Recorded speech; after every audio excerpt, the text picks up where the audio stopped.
विद्यार्थी माँ बाप का कहा नहीं करेगा।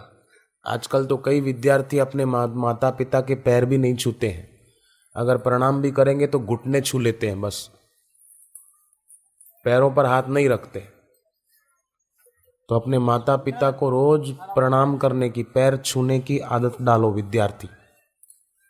अपनी माँ को, अपने पिता को प्रणाम करने की ऐसी महिमा है, समझो कोई इसकी रिसर्च की गई है। समझो कोई विद्यार्थी है और वो विद्यार्थी गणित में कमजोर है, या कोई और विषय मान लो, समझो गणित में कमजोर है बच्चा, तो वो बच्चा गणित की किताब लेकर अपने पिताजी के पास जाए। पिताजी अनपढ़ हैं, कुछ नहीं जानते, 1 2 3 4 पढ़े लिखे ही नहीं, अनपढ़ हैं पिताजी। उन पिताजी के पास गणित की किताब लेकर जाए, अपना बायां हाथ बाप गणित की किताब पर रखे और दायां हाथ बेटे के सिर पर रखे। यहां कुछ मिनट रोज करे ऐसा, तो बच्चा जो गणित में फेल होता है या कम नंबर लाता है, वो बच्चा 70 और 80% से पास होने लगेगा गणित में, केवल इतना करने से। तो अपनी मां को, अपने बाप को रोज प्रणाम करो, उनका अपमान मत करो। शिरडी के साईं बाबा बोलते थे, जो अपने माँ बाप का अपमान करते हैं वो समझो ईश्वर का अपमान करते हैं, और जो अपने माँ बाप का आदर करते हैं वो समझो ईश्वर का आदर करते हैं। इसलिए अपने बुजुर्ग माता पिता का अनादर तो कोई भी विद्यार्थी न करे।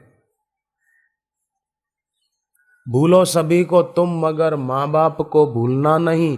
अनगिनत हैं उपकार उनके, ये कभी भूलना नहीं। धन खर्चने से मिलेगा सब, पर माता पिता मिलते नहीं। भूलो सभी को तुम, मगर माँ बाप को भूलना नहीं। एक संत को पूछा गया कि सबसे सरल पुण्य कर्म कौन सा?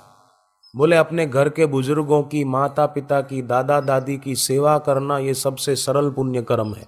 इसके जैसा कोई सरल पुण्य कर्म नहीं है, कोई खर्चा नहीं इसमें। पूज्य बापू भी बचपन में, बाल्यावस्था में अपने पिता की देर रात तक चरण सेवा करते थे, तो पिताजी के दिल से आशीर्वाद निकलता था, पुत्र तुम्हारा जगत में सदा रहेगा नाम, लोगों के तुमसे सदा पूर्ण होंगे काम। पिताजी आशीर्वाद देते थे। तो आज सचमुच कितने लोगों के काम हो रहे हैं। महाराष्ट्र के पूना शहर में एक परिवार के लोगों ने बताया, वो पति पत्नी को संतान नहीं थी, शादी के 16 साल बीत गए थे, पर शिविर में आए, आश्रम में, और 3-4 शिविरें भरी, फिर बापूजी ने उनको संतान प्राप्ति का मंत्र दिया, और उसके बाद उस महिला ने बताया 3 जुड़वा बच्चों को जन्म दिया, 2 लड़कियां 1 लड़का। निसंतान थे, बेटा बेटी कोई नहीं, और ज्योतिषी बोलते थे आपके भाग्य में संतान है ही नहीं, डॉक्टर बोलते थे हो नहीं सकता। पर ज्योतिषी को और डॉक्टर को ये बात पता नहीं है कि रबर स्टैम्प पर अक्षर उल्टे छपे होते हैं। स्टैम्प पैड से स्याही लेकर कागज पे ठप्पा लगाओ तो अक्षर सीधे दिखाई देते हैं। ये ज्योतिषियों को बेचारों को शायद पता नहीं है। और ज्योतिषी वो भी अधूरा ज्योतिषी है कि जो बोल देता है कि नहीं ऐसा ही होगा, यही होगा। अरे ब्रह्मा जी भी किसी व्यक्ति के सही भविष्य का दावा नहीं कर सकते, तो एक ज्योतिषी कैसे कल्पना सुनाकर उसको डरा देता है। इंसान अपने भाग्य का आप विधाता है, अपने भाग्य का आप निर्माता है। जैसा वर्तमान में कर्म और संकल्प करेगा, ऐसा उसका भविष्य बनता जाएगा। जन्म पत्री में होने की बात लिखी होती है, करने की बात नहीं लिखी होती। करना इंसान के हाथ में है।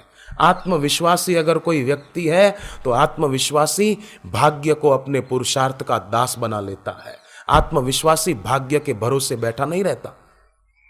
इब्राहिम लिंकन कितनी बार हारा, पर फिर भी हिम्मत की, हौसला बुलंद रखा, तो अमेरिका का राष्ट्रपति बन के रहा।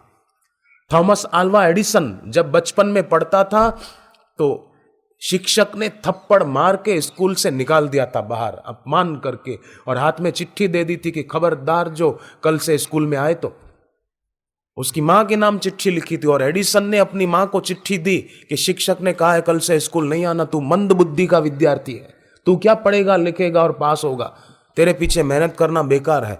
और माँ ने बच्चे को पढ़ाया लिखाया, उसका हौसला बुलंद किया और उनकी भी लगन लगी, तो वही आदमी, कितने 1000 आविष्कार किए एडिसन ने, बिजली का आविष्कार किसने किया?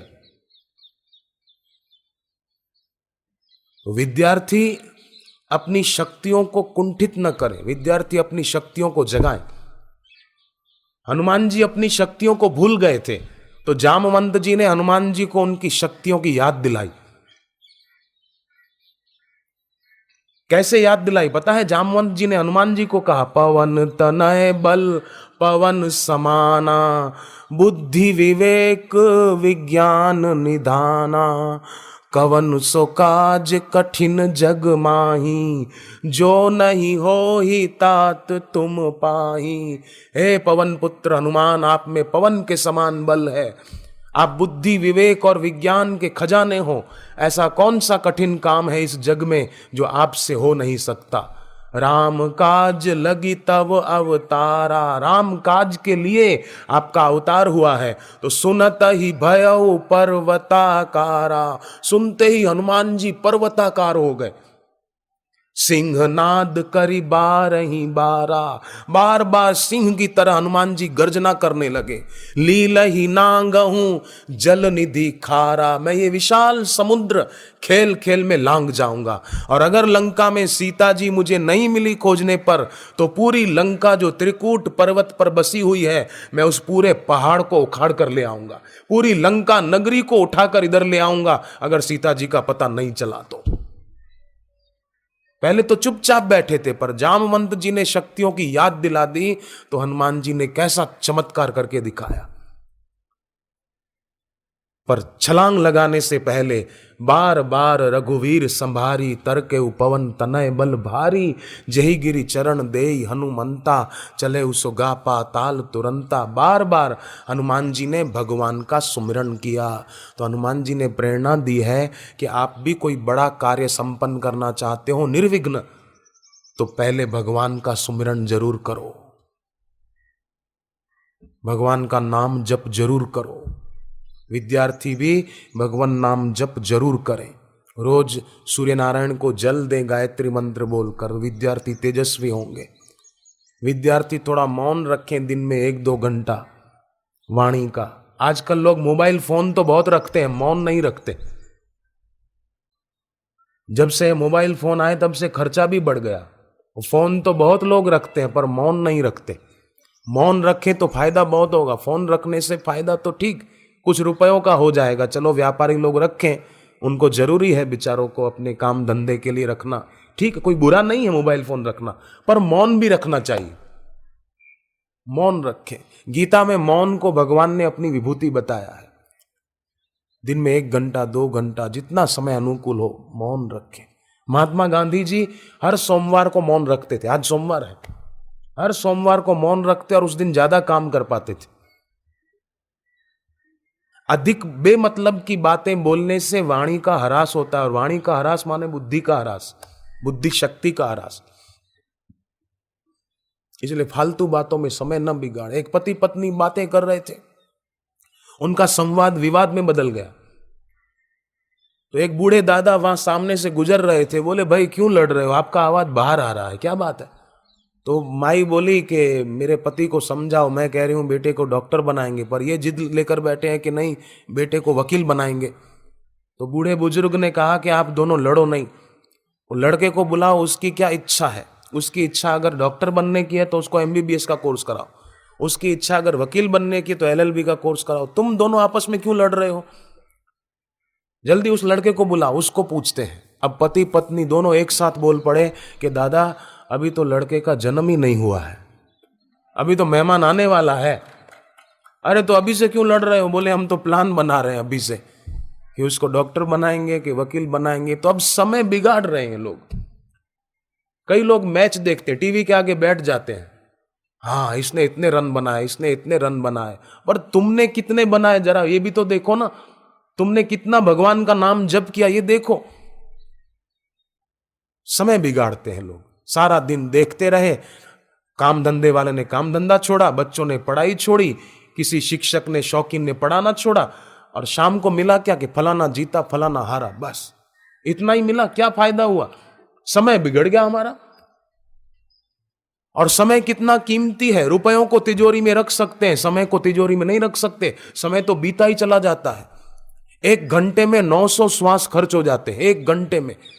और श्वासों का जितना खजाना मिला था उतना ही मिला है, वो पूरा हो रहा है, बाकी का मिलने वाला नहीं है। तो जो मिला है उसको संभालें, उसका सदुपयोग करें, उसको सार्थक करें, बिगाड़ना क्यों? जो काम हम करते हैं उसका फल किसको भोगना पड़ेगा, ये सोचकर कोई काम करें। दूरदर्शिता एक बड़ा दैवी सद्गुण है और अदूरदर्शिता एक दुर्गुण है। दूरदर्शिता, परिणाम का ख्याल करें। मैं फिल्म देखूं, मैं ये करूं, मैं ये करूं, मैं होटल में खाऊं, नहीं नहीं नहीं। भगवान ने गीता में 6ठे अध्याय के 70वें श्लोक में और 70वें अध्याय के 8वें, 9वें और 10वें श्लोक में खान पान विषयक शुद्धि रखने की बात बताई है। तो कितना जरूरी समझा होगा भगवान ने, तो भगवान ने ये बात बताई है। अन्न बिगड़े तो मन बिगड़े, पानी बिगड़े तो वाणी बिगड़े। इसलिए अन्न ऐसा खाएं कि बुद्धि की सात्विकता वो कम ना हो। रामानुजम विद्यार्थी थे जब, गणित के प्रसिद्ध प्रोफेसर हार्डी रामानुजम इंग्लैंड पढ़ने के लिए गए तो वहां की सब्जियां नहीं खाते थे, विदेशी फल भी नहीं खाते थे। और तो बात छोड़ो, मांसाहार की तो बात छोड़ दो। आजकल तो कई लोग मांसाहार करते हैं, अंडे खाते हैं। टीवी पर देख लिया, संडे हो या मंडे रोज खाओ अंडे, तो खाने लग जाते हैं। अरे भाई, संडे हो या मंडे अगर खाएगा अंडे तो मरने के बाद पड़ेंगे यमराज के डंडे, ये याद रख तू, बाद में खाना। और अमेरिका में रिसर्च की गई है कि अंडे में जो पीला पदार्थ होता है उसमें कोलेस्ट्रॉल की मात्रा अधिक होती है। वो जो खाएगा तो उसके शरीर में भी कोलेस्ट्रॉल बढ़ेगा, और कोलेस्ट्रॉल बढ़ेगा तो हाई बीपी, हार्ट अटैक, ये बीमारियां हो जाएगी। पहले के जमाने में इतनी हॉस्पिटलें नहीं थी, फिर भी लोग स्वस्थ रहते थे। आज हॉस्पिटलें बड़ी है, फिर भी लोग बीमार कितने बड़े हैं। किसी को किडनी की तकलीफ है, किसी को डायबिटीज की तकलीफ है, किसी को सिर दर्द की तकलीफ है, किसी को घुटनों के दर्द की तकलीफ है।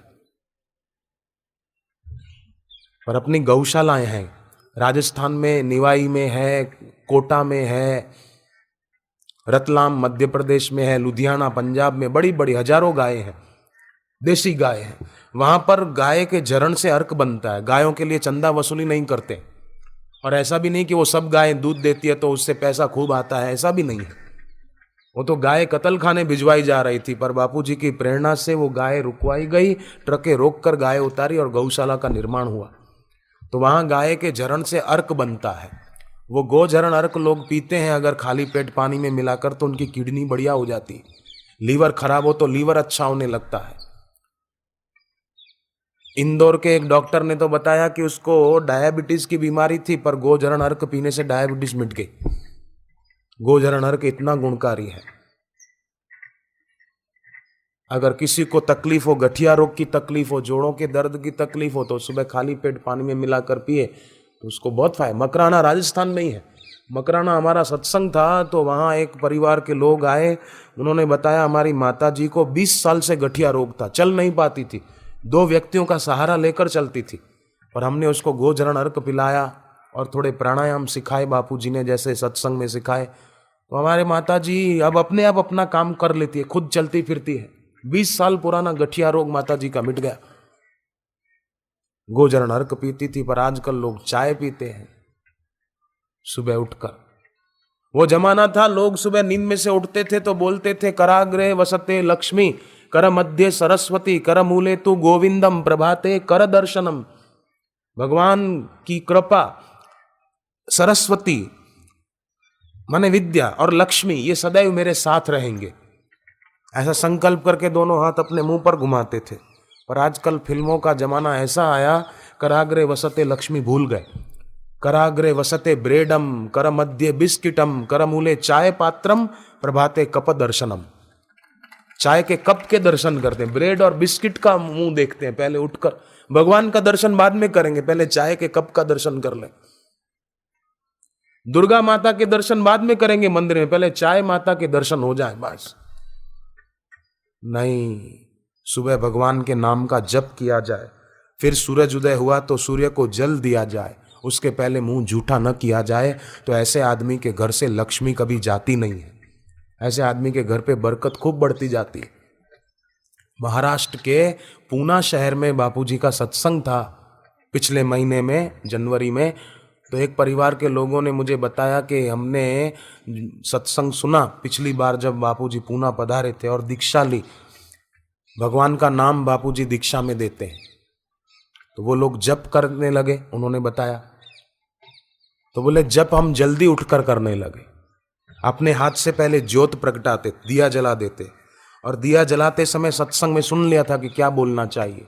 तो हम बोलते थे, शुभम करोति कल्याणम, शुभम करोति कल्याणम, आरोग्यम सुख संपदम, आरोग्यम सुख संपदम, शत्रु वृद्धि विनाशम च, शत्रु वृद्धि विनाशम च, दीप ज्योति नमोस्तुते, दीप ज्योति नमोस्तुते। ये सुबह हम बोलते थे और गुरु मंत्र जो मिला था उसका जप करते थे, तिलक करते थे, प्राणायाम आदि करते थे।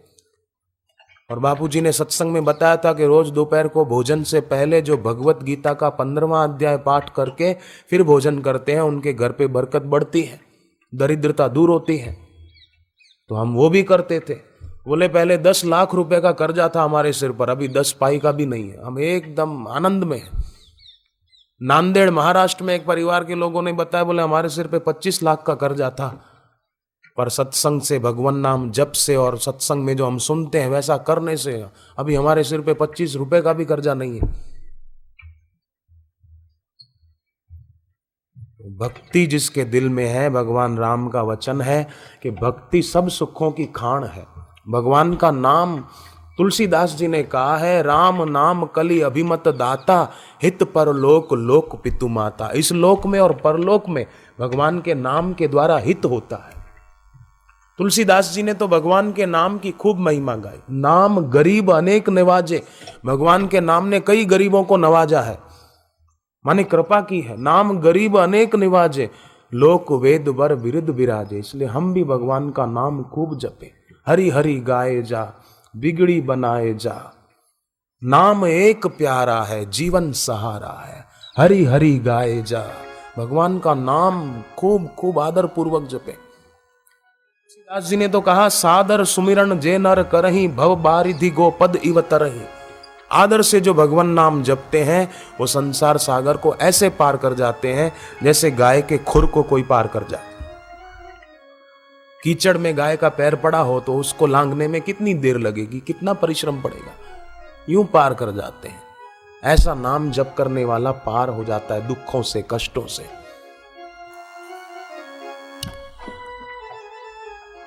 हरि हरि गाए जा, बिगड़ी बनाए जा, हरि हरि गाए जा, बिगड़ी बनाए जा, हरि हरि गाए जा, बिगड़ी बनाए जा, हरि हरि गाए जा, बिगड़ी बनाए जा। नाम एक प्यारा है, जीवन सहारा है। नाम एक प्यारा है, जीवन सहारा है। हरि हरि गाए जा, बिगड़ी बनाए जा, हरि हरि गाए जा, बिगड़ी बनाए जा।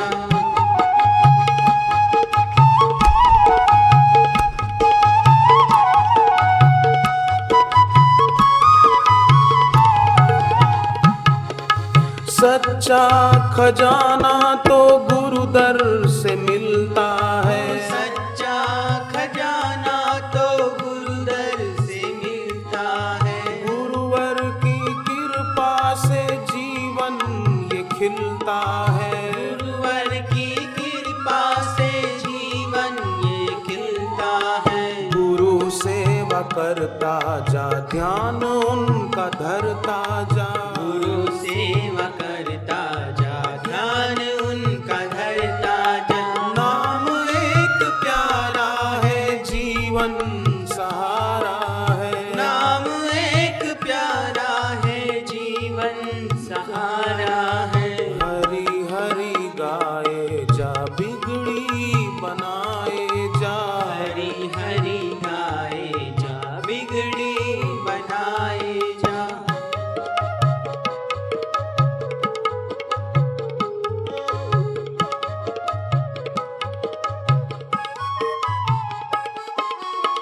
सत्संग में आकर के पाप मिट जाते हैं। सत्संग में आकर के पाप मिट जाते हैं। गुरुवाणी से सारे बंधन कट जाते हैं। गुरुवाणी से सारे बंधन कट जाते हैं। प्रीत को बढ़ाता जा, ध्यान उनका धरता जा। प्रीत को बढ़ाता जा, ध्यान उनका धरता जा। गुरुद्वार प्यारा है, मुक्ति का द्वारा है। गुरुद्वार प्यारा है, मुक्ति का द्वारा है। हरि हरि गाए जा, बिगड़ी बनाए जा। हरि हरि गाए जा, बिगड़ी बनाए जा।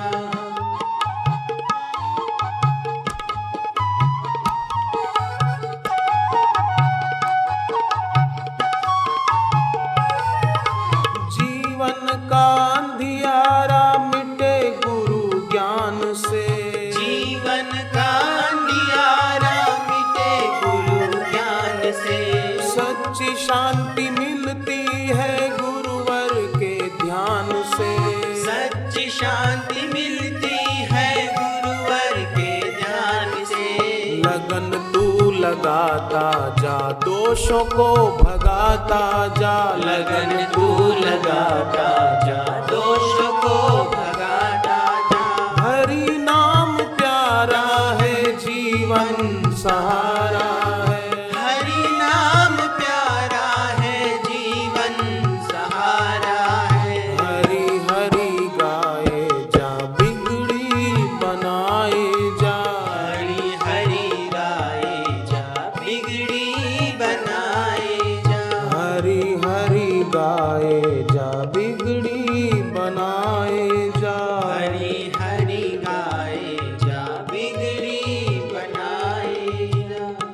उत्तर प्रदेश के जो राज्यपाल थे ना पहले, बाद में वो हिमाचल के राज्यपाल भी रहे, सूरजभान सिंह उनका नाम था। तो वो एक बार सत्संग में आए थे। मैंने उनको कहा 2 घंटे तक, 1.5-2 घंटे बैठे रहे नीचे सबके साथ। मैंने उनको कहा आखिरी में आप भी कुछ बोलो 2 शब्द। वो खड़े हुए सूरजभान सिंह। मुझे उनकी एक बात बहुत अच्छी लगी। उन्होंने बताई कि जब राम जी की सेना समुद्र पर पुल बना रही थी तो रावण के गुप्तचरों ने रावण तक खबर पहुंचाई कि इस प्रकार पत्थरों पर राम नाम लिखकर पानी में डाल रहे हैं, पत्थर तैर रहे हैं। तो मंदोदरी ने यह बात सुनकर पति को कहा, देखा मैं तो आपको पहले ही कह रही थी, जिस राम के नाम में इतनी शक्ति तो उस राम में कितनी शक्ति। मेरी बात मानो तो सीता जी को लौटा दो, माफी मांग लो राम जी से, इसी में आपका भला है। रावण ने कहा, मंदोदरी तुझे पता नहीं मेरे में कितनी शक्ति है, चल मैं तुझे दिखाऊं। रावण मंदोदरी को समुद्र किनारे ले गया, बड़ा पत्थर मंगवाया, उस पे रावण लिखवाया। रावण लिखा हुआ पत्थर ऊंचा उठाया और पानी में डाला तो पत्थर तैरने लग गया। रावण के चमचे तो खुश हो गए कि वाह वाह, रावण में भी शक्ति है कि उसका नाम पत्थर पे लिख के पानी में डालो तो रावण लिखा हुआ पत्थर भी तैरता है। वाह भाई वाह, वाह भाई वाह। पर मंदोदरी ने कहा, रात को पतिदेव सच बताओ कुछ गड़बड़ है। राम नाम से पत्थर तैरे ये बात समझ में आती है, पर रावण लिखने से पत्थर तैरे ये बात समझ में नहीं आती। तो रावण ने कहा, मंदोदरी सच बात तो ये है, जब मैंने पत्थर पर रावण लिखा और ऊंचा उठाया तो पानी में डालने से पहले मैंने पत्थर को कहा था, तुझे राम की सौगंध है प्यारे, डूबना मत। मैंने उसको राम की सौगंध दी थी, इसलिए वो नहीं डूबा। अब इससे सिद्ध होता है कि रावण भी अंतर मन में तो राम के नाम की महिमा जानता था, पर आजकल के कई लोग रावण से भी गए बीते। वो बोलते हैं भगवान का नाम जपने से क्या फायदा, अरे घाटा क्या होगा। बोलते हैं जो बोले क्या फायदा, तो क्या घाटा भी क्या है, जरा जप लो ना।